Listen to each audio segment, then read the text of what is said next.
Okay. So this is just a tiny little bit awkward, but you know, for the benefit of those that have to miss, at least they'll keep up. Remember that the notes are always on Edline, and a lot of times as you go through the year, people will just at the beginning of the chapter, they'll see the notes there for the next chapter and print them out, and it'll save you the note taking. If you don't want to take notes, if you like to, then or you don't want to print them out, then it's fine. Whatever you want to do and whatever helps you the most, I'm fine with. So if you are watching, I would say print the notes out and look at them as we go through this, and you can follow along with them.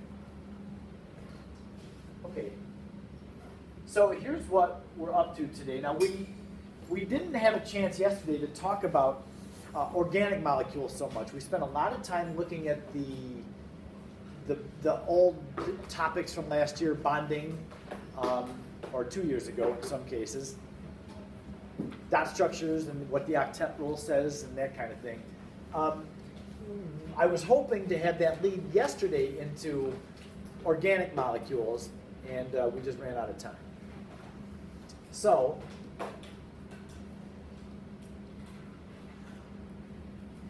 we'll start with organic molecules today, and we'll be drawing on one of the things that we did yesterday, like with dot structures and that kind of thing. So the alkanes are the compounds, the simplest organic molecules. Organic chemistry is about the chemistry of carbon compounds. Typically, carbons make up chains. Often they're surrounded by hydrogen. Usually they're surrounded by hydrogen. So the simplest organic compounds have just carbon and hydrogen in them and don't have anything branching off of the chain. They're just simple chains. They'll always have the formula C with a subscript N, whatever that N would be, 1, 2, 3, or whatever. And then the number of H's would be 2N plus 2. And I'll show you how that works out in a moment. So the alkanes are always straight chain things that don't have any double or triple bonds.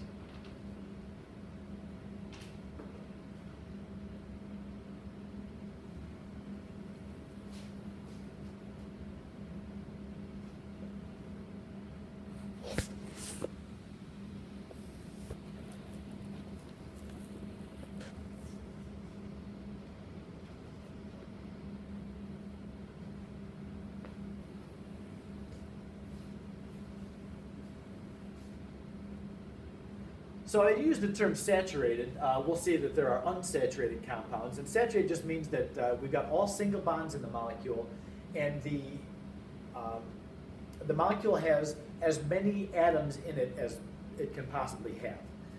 Unsaturated means that you're going to have double or triple bonds in it, and if you broke a double bond, like broke the second bond in the double bond, then you could add more atoms into it. That's what unsaturated means. You can get more atoms onto it.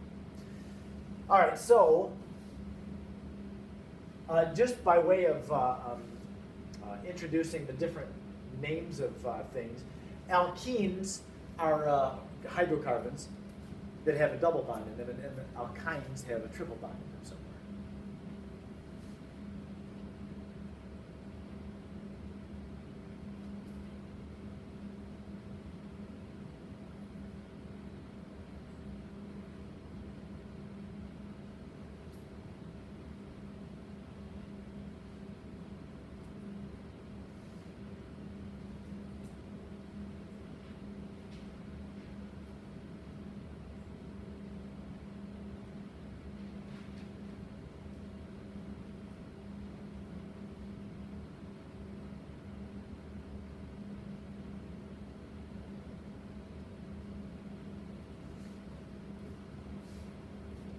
Okay, and then just lots of just information about this. We've got to try to build a foundation here, and then we'll stand on the foundation as we learn more.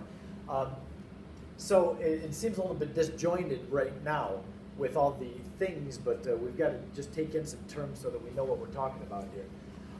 You can also, now these, remember, we started with very simple, just carbons and hydrogens, carbons in a straight chain. But you can also have what we call substituted hydrocarbons, where you've got a chain of carbons, but there's something coming off of the chain somewhere, some branch. And the branch could be lots of different things. You could have something like an O with an H. You could have CH3s coming off.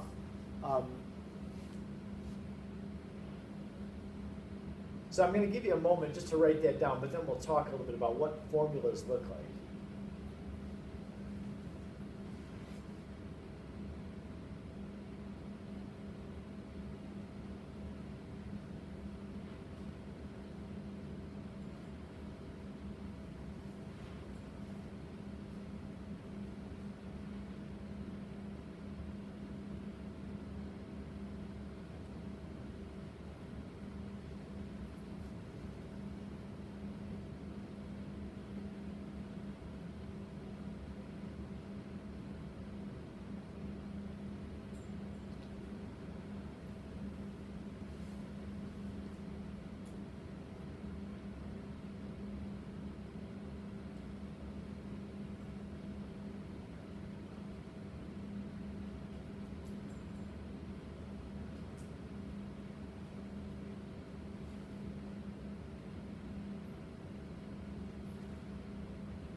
I don't think I got to this yesterday. I was hoping to.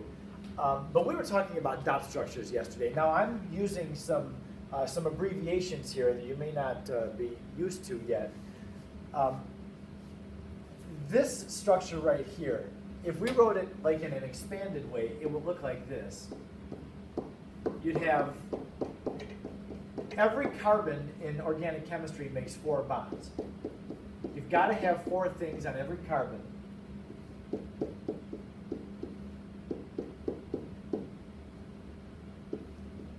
And I know I'm running into my other words there, but this is the way that we're used to writing dot structures, where the oxygen has the lone pairs on it.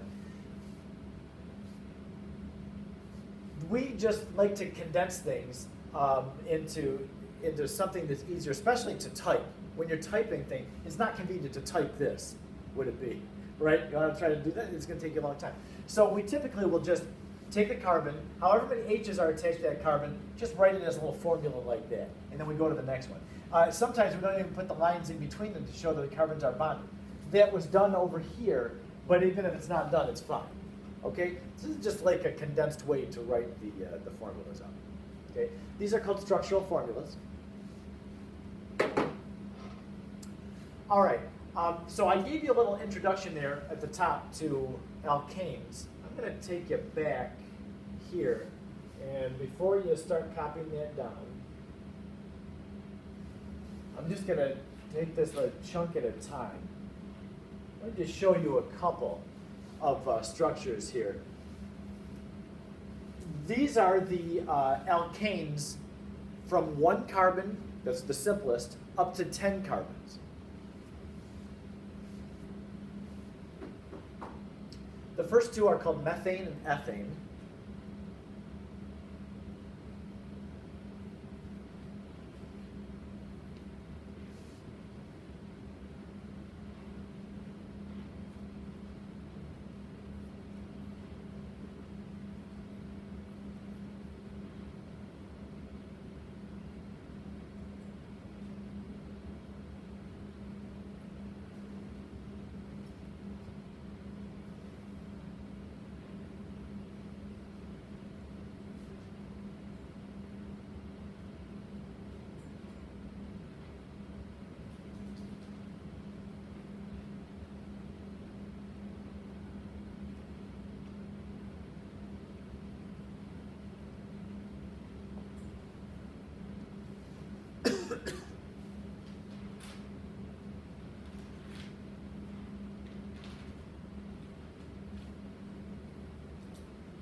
If you have 3 carbons in a alkane, that is something you probably have heard of before, propane.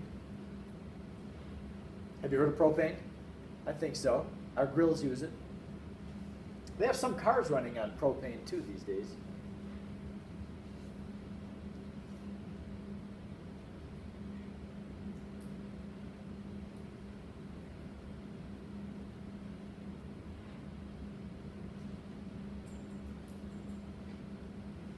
And then when there's 4 carbons in an alkane, it's called butane.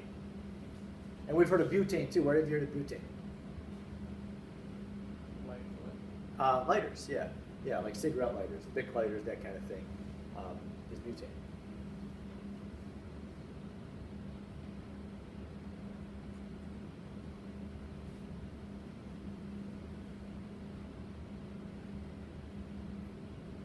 So 1, 2, 3, and 4 have these special prefixes, meth, eth, pro, and but, depending on what the number of carbons in a row is. After that, it just defaults to the Latin prefixes. 5 is penta, 6 is hexa, hepta, octa, like that.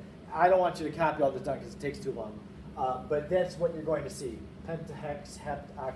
And so you just keep adding carbons one by one as the chains grow. And that's how we figure out what the names of the alkanes are. Okay? So really the ones that you need to focus on right now to memorize are 1 through 4. Okay? And we're going to practice a lot with these. It's not going to be much of a big deal to get these memorized because, especially the first couple, we use them enough. And don't get mad when I go off the page because we have a lot to do today. Those of you that are missing today, I'm really sorry because I had a ton of information to go over today.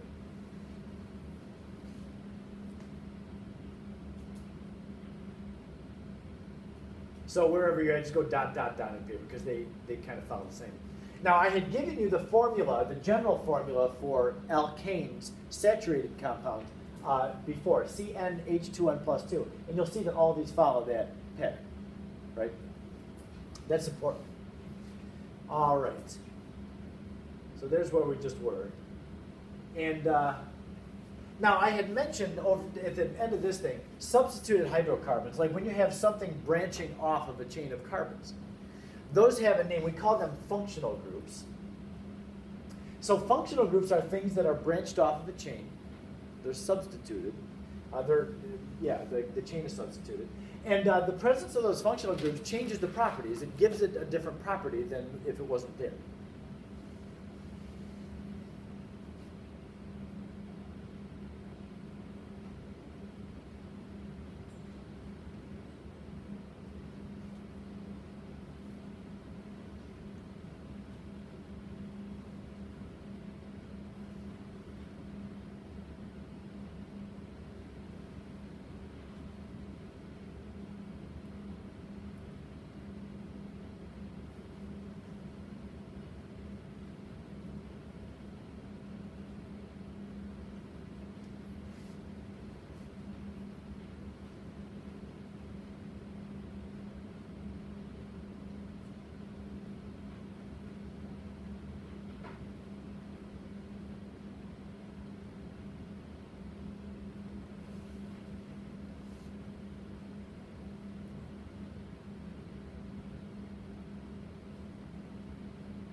So we have a chain of carbons from left to right. Looks like there are 6. So we would consider this to be the parent chain, and I'm going to mention that in the next slide, with the CH3 coming off of it. But remember, when you have one carbon that's a branch, we need a name for that thing, and the term that we use for one carbon is meth.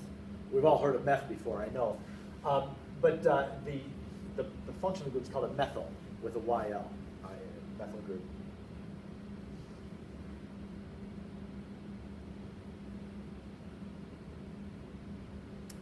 Okay.